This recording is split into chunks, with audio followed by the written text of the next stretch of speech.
So, if you're a parent and you're a conservative and you don't want your kids to be socialist, kick them out onto the streets right now.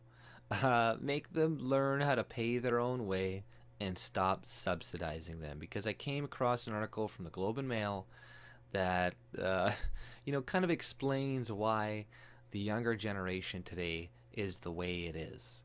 It's not because we're deficient. It's not because we're genetically different than other generations. It's because you got a shitload of parents paying for kids in their 30s to live at home with them. And I just read an article from the Globe and Mail with some like pretty ridiculous statistics about this, and I'll go through it with you guys a little bit. But a survey released Thursday, commissioned by Royal Bank of Canada, found that 96% of parents were subsidizing children aged 18 to 35, and 48% were still helping kids aged 30 to 35.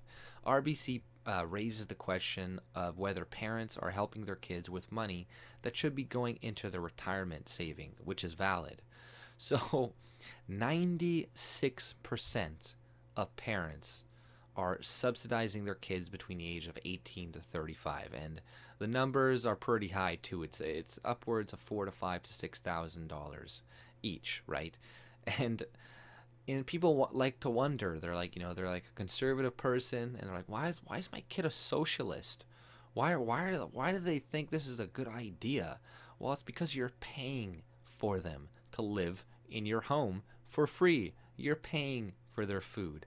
They're used to being taken care of. That's how they're living. Like, I think one of the reasons why I've never really been for socialism is because I've been working since a very young age, and I've been working like a real job at the age of 14. I worked way before that. I was starting to pay rent at 16, not because my parents were trying to teach me a lesson, because we were just poor and I wanted to eat food and keep living in a place and not go on welfare, because I'm not a fucking degenerate. I don't want to have to take from the system. I'd rather work as a kid and pay some rent, so I don't have to do that. So I don't have to say, yeah, I'm on assistance, my family's on this, right? But I grew up like that. I've lived on my own since I was 18 years old, and this definitely plays a part in why I understand why socialism is shit and doesn't work. And a lot of the arguments that they make from socialism are bullshit, and what they talk about hierarchy, and how they think that all relationships between a boss and a worker is oppression and stuff. If you actually worked a job, you'll know that not every fucking boss is like that. Not every boss is a horrible scumbag that is trying to destroy you and take everything from you. The problem that I find a lot of the times is that they're too nice and they keep people on that they shouldn't. They should just fire their fucking ass, but they're like, oh, well, I like Jerry and Jerry's a nice guy. I'm like, no, fire them. They're costing you money. They're making my job harder too, because I gotta pick up the slack after them. But when you actually have to live on your own and take care of yourself, then you're not going to fall into the socialist pitfalls that they try to like leave about everywhere for you. But I'll read a little bit more of the article. I took some tidbits from it. Part of the story here is that the baby boomer generation has, as a group, done well career-wise and in the housing market. In the RBC survey, 88% of the 1,000 parents of millennial children, age 18 to 35, said they were happy to be in a position to help their children. So 88% of them said they were happy to help their kids financially between the ages of 18 to 35. The average amount of help was $5,600 for parents of children age 18 to 35. Now, I understand sometimes people need help. I've needed help here and there, but of the tune of $5,000 to $6,000 every year, like I couldn't imagine asking my dad for that. I would feel so fucking terrible if I have to ask him for like $100. I'm just like, I'll pay you back. You know what I mean? Like, I feel like I'm stealing from my fucking parent. But not that my parents, made me pay rent, and like, my parents were divorced, and like I said, like I kind of like just had to do it. But just by the way I grew up, I kind of just learned uh, not to be that way. But I know so many kids, so many people I grew up with, that their parents are still supporting them, and they're assholes now, and they like got this one buddy who's like loves Trudeau and all this crap, and his parents, he's still living at home at 30, and you wonder why, right? And you wonder why. And I look at his parents, and I'm like, who's really to blame here? Am I gonna blame the kid, the younger person who was raised by these older people? It's up to the older generation to teach your kids to be strong, to be able to sustain themselves. If they're not capable of doing that, that means you failed your job, right? I know it's hard. I know all people, they help their kids out of love because they love them. My parents did this with my oldest brother as well too, and they sustained his bad habits. But you being weak is going to make us even weaker.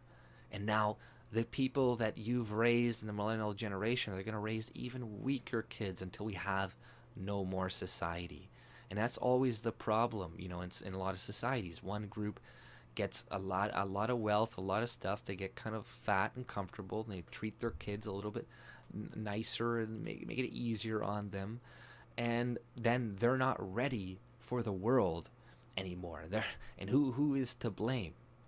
Guys, you guys got to stop helping your kids, because just making them dependent, and it's just making more of an excuse to bring it over hordes of immigrants, because we're like, well, your kids aren't working, well, your kids are at home doing this and that, they're not having any kids, they're at home, you gotta replace you. So stop fucking giving your kids money.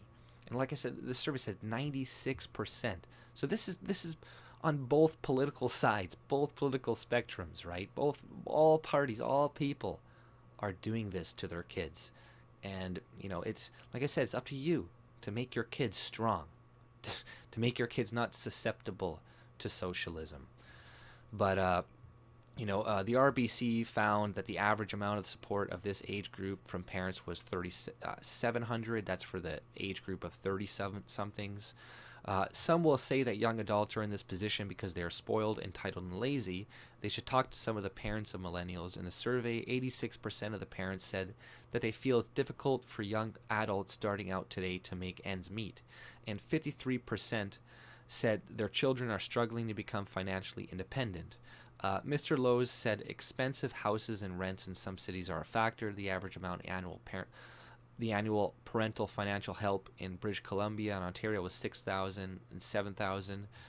Vancouver, Ontario is higher. Atlantic provinces, yada yada yada. The rising cost of post-secondary education may also be a reason why it takes longer to become financially independent.